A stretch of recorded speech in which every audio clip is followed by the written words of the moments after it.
अब नीतीश कुमार भी रह रहे हैं, उनको किस हिसाब से जो 7 सर्कुलर रोड है वो किस हिसाब से आवंटित किया गया है, वो वहां पर क्यों रह रहे हैं? ये राष्ट्रीय जनता दल ने सवाल पूछा है, क्या जवाब देंगे आप?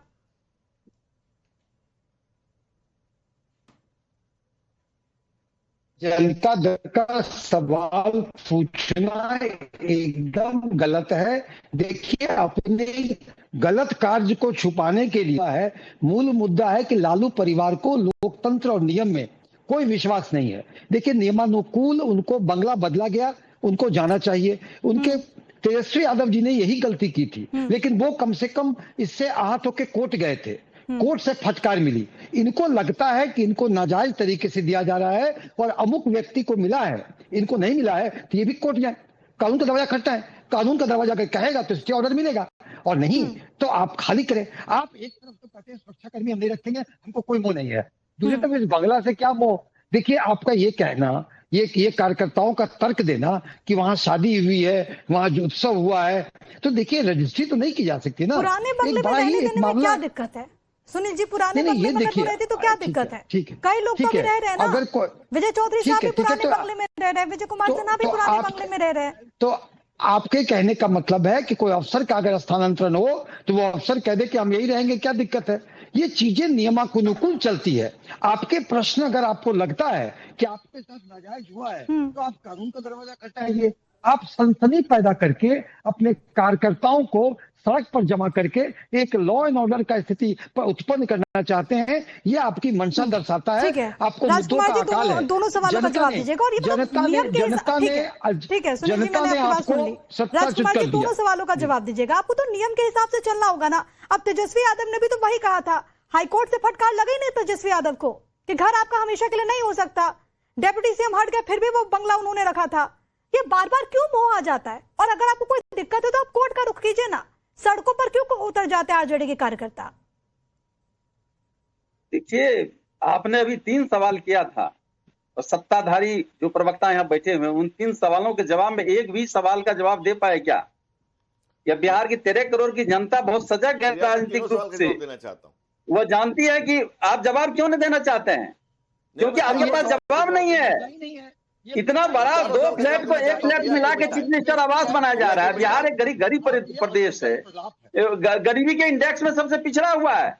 बिहार की जनता का प्लान कैसे रुकेगा, इस पर ध्यान नहीं है। तो अपना फ्लैट तो बड़ा कर रहे हैं, दूसरे जो बरसों से रह रहे हैं उसको खाली करवाया जा रहा है। उस खाली करवाने में क्या है? जो टाइप यहाँ मिला हुआ है, जो फ्लैट, वही फ्लैट तो स्थानांतरित किया गया। क्यों किया जा रहा है? ये तो नहीं कि बड़ा है छोटा है। आप जो उनको बात करें राजकुमार जी, आप भी वही कर रहे हैं। आप भी मेरे सवाल का जवाब नहीं दे रहे। राजकुमार जी, आपसे भी मैंने सीधा सवाल ये पूछा है कि तेजस्वी यादव ने भी तो यही किया ना। मतलब कैसा आप एग्जाम्पल सेट कर रहे हैं? तेजस्वी यादव को तो हाईकोर्ट से फटकार लगी कि नहीं लगी? उन्होंने 2 आवास रखा था या नहीं रखा था? नहीं सर, डेप्यूटी सीएम बनने के बाद ये बंगला अपने पास रखा था या नहीं रखा था? कोर्ट ने कहा था कि नहीं कि आप 2 आवास नहीं रख सकते। नहीं, सवाल है कि बिहार की 13 करोड़ जनता की भावना उस फ्लैट से जुड़ी हुई है। शेयर करते हैं, उन चिंताओं को व्यक्त करते हैं, अपने लीडर से मिलते हैं। तो क्यों खाली करवाया जा रहा है? क्या बिहार के तमाम तरह के मुद्दे में सिर्फ यही एक मुद्दा बचा है? गरीबी कैसे दूर होगी, प्लान कैसे रुकेगा, बाढ़ की समस्या जब आ रही है उस पर विचार विमर्श करना चाहिए। प्रत्येक दिन आप देखते हैं कि कानून व्यवस्था के अपराध में बिहार दूसरे स्थान पर है। लेकिन जरा हमारे दर्शकों को आप ये समझाइए कि अगर राबड़ी देवी उसी आवास में रह रही हैं तो कैसे विपक्ष की आवाज मजबूत हो जाएगी? जरा समझाइए। जो आप कह रहे हैं ना कि गरीबी का मुद्दा है, बिहार में गरीबी इंडेक्स में बिहार इतना पीछे है, मतलब इसको क्या फर्क पड़ने वाला है कि राबड़ी देवी किस आवास में रह रही है? अगर राबड़ी देवी किसी और आवास में रहेंगे तो क्या गरीबी का मुद्दा खत्म हो जाएगा क्या? आप ही मुझे समझा दीजिए। 4 सवाल आपने किया सत्ताधारी जो यहाँ। अरे मैं उनसे पूछ लूंगी, लेकिन जो मैं आपसे समझना चाह रही हूँ आप जरा वो बताइए ना। वो सवाल रिलेवेंट है। धनंजय, सवाल यह है कि वो जो सवाल है उसी सवाल में उत्तर छिपे हुए हैं। क्यों एक ही फ्लैट को 2 फ्लैट बनाकर बड़ा किया जा रहा है? और कोई मुद्दा नहीं है क्या? कमाल का बात है। करेगा क्या? जो समस्या है, नई सरकार की योजनाएं होनी चाहिए, पुल की योजना, उस पर ध्यान देना चाहिए। आप मेरे सवाल का जवाब नहीं दे रहे राजकुमार जी। धनंजय जी, ठीक है, धनंजय जी बहुत देर से कुछ कहना चाह रहे। धनंजय जी, देखिए प्रिया जी, सबसे बड़ी बात क्या है कि आरजेडी के पास बिहार में वर्ड है थेथरई। थेथरई के सिवा इनके पास कुछ नहीं है। और जो ये सवाल कर रहे हैं उसका माकूल और नियमानुकूल जवाब देता हूं मैं।